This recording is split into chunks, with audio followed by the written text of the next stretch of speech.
praise God for this opportunity to share the word. And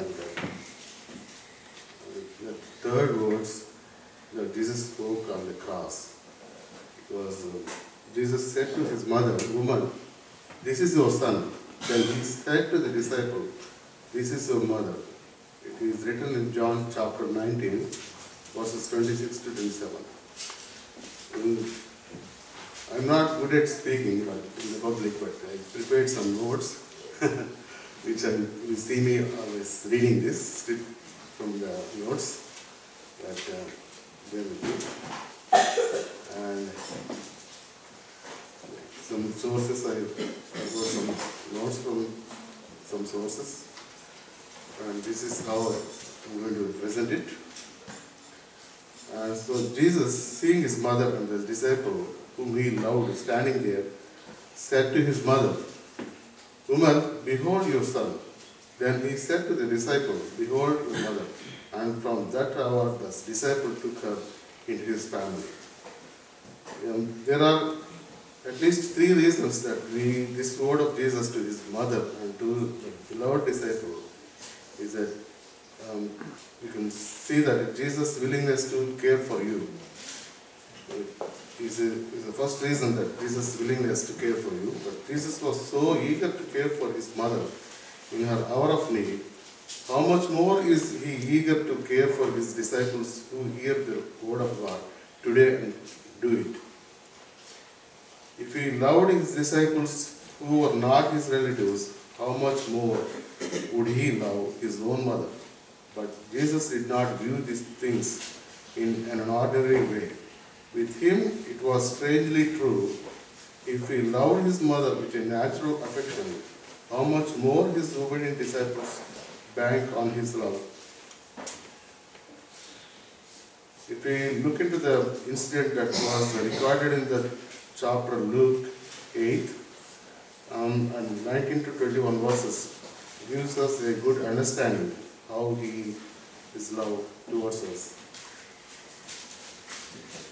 His mother came to him and his brothers also, and they were unable to get to him. The incident that happened that was recorded in the Luke chapter, it was saying that his mother came to him and his brothers also, and they were unable to get to him because of the crowds. And it was reported to him, "Your mother and your brothers are standing outside, wishing to see you."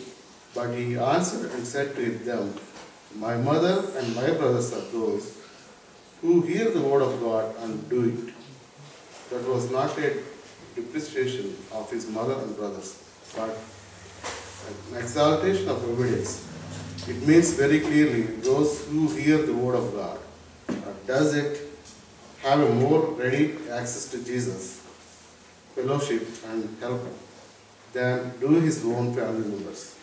And another incident in Luke chapter, it says in 9:23, he says that he who would come after me, let him deny himself and take up his own cross and follow me. But there is nothing safer and more rewarding than to hear and do the word of God. Because Jesus said, "Those who hear and do the word of God are my mother and my brothers." Loving obedience to the word of God puts us in a relationship to Jesus, which is more intimate and more certain to be hard and helped than his nearest family relations. So you can see now what a tremendous encouragement it is to our faith when Jesus makes provisions for the needs of his mother at Calvary. Those who hear and do the word of God have even greater claim on Jesus' care than she. So he took care of her. Will he not much more provide for all your needs? Yeah, with a little faith.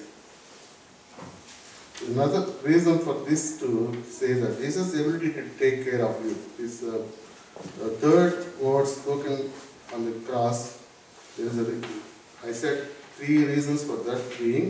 Second reason is that Jesus' ability to take care of you. The word of Jesus' mother in an encouragement to our faith is this: if Jesus could provide for the needs of his own in a moment of his deepest weakness and humiliation, how much more can he provide for you your need in His present power and exaltation? Not only are you, as an obedient disciple, in a better position than Jesus' own mother to receive blessing at the hand of the Lord, but He is now in a better position to give it to you than He was to her then. According to the Ephesians chapter 1, 19 to 20, that says the greatness of God's power, which is working on behalf of us who believe, accords with the working of the strength of His might, which God generated by raising Christ from the dead and seating Him at His right hand in heaven. The satisfaction made for our sin at Calvary was so complete that God honored this sacrifice by raising Jesus from the dead and giving Him incomparable glory and power and wealth of all things. And so, when the apostle contemplates whether we can bank on Christ for the provision of our need, it is this wealth of glory that gives him assurance. He says, "My God shall supply all your needs according to His riches in glory in Christ Jesus." In Philippians 4:19. The risen Christ is so full of glorious riches that He need to turn anyone away. As Paul says in Romans chapter 10:12, there is no distinction between Jew and Greek, but the same Lord is Lord of all, plentiful in riches to all who call upon Him. Therefore, the word of Jesus to His mother from the cross is a great encouragement to our faith, for He could provide for His own in the moment of His weakness and humiliation. How much more can He meet all our needs today from the right hand of God, full of power and wealth and glory? The third reason being that the word spoken on the cross, we look into that word, but the third reason is church as a new spiritual family. The reason is that Jesus' word to His mother encourages our faith, is that it illustrates for us the benefits of the church, the body of Christ. Notice that contrary to custom and expectation, Jesus did not entrust His own brothers to care for their mother. Whatever the reason for not putting Mary in the care of her other sons, the new relationship between Mary and John illustrate for us the provision made for us in the body of Christ. We recall how Jesus told the rich man to sell all he had and follow Him. The man turned away, and Jesus said, "How hard it will be for a rich man to enter the kingdom of God." And Peter said, "Behold, we have left everything and followed you." Jesus said, "Truly I say to you, there is no one who has left house, or brothers, or sisters, or mother, or father, or children, or farms, for my sake and the gospel's, but that he will receive 100 times as much now in the present age, houses and brothers and sisters and mothers and children and farms, along with persecutions, and in the world to come eternal life." Now, where in this life are we going to receive 100 children and 100 mothers? Answer is that in the church, the family of God. When Jesus says to Mary, "Look on John as your son," and to John, "Look on Mary as your mother," He is showing us how our needs are to be met when we have left everything to follow Him. Paul said in Acts 20:28 that Christ purchased the church of God with His own blood. Therefore, one of the gifts Jesus gave to us from the cross was the church, a living, caring, sustaining, encouraging family beyond family. And it is a great encouragement to our faith that He illustrates the meaning of the church the way He did in the relationship between John and Mary. So, let us all take courage in the care and power and provision of our Lord.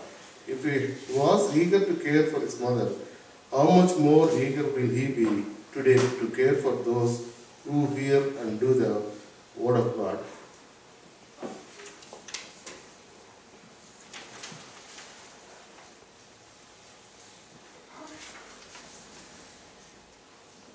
If Jesus could provide for the needs of His own in in the moment of his greatest weaknesses and humiliation, how much more can he provide for your need in his present wealth of power and exaltation?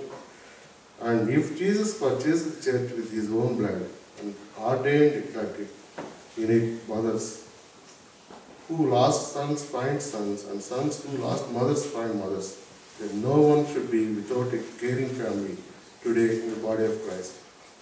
Amen.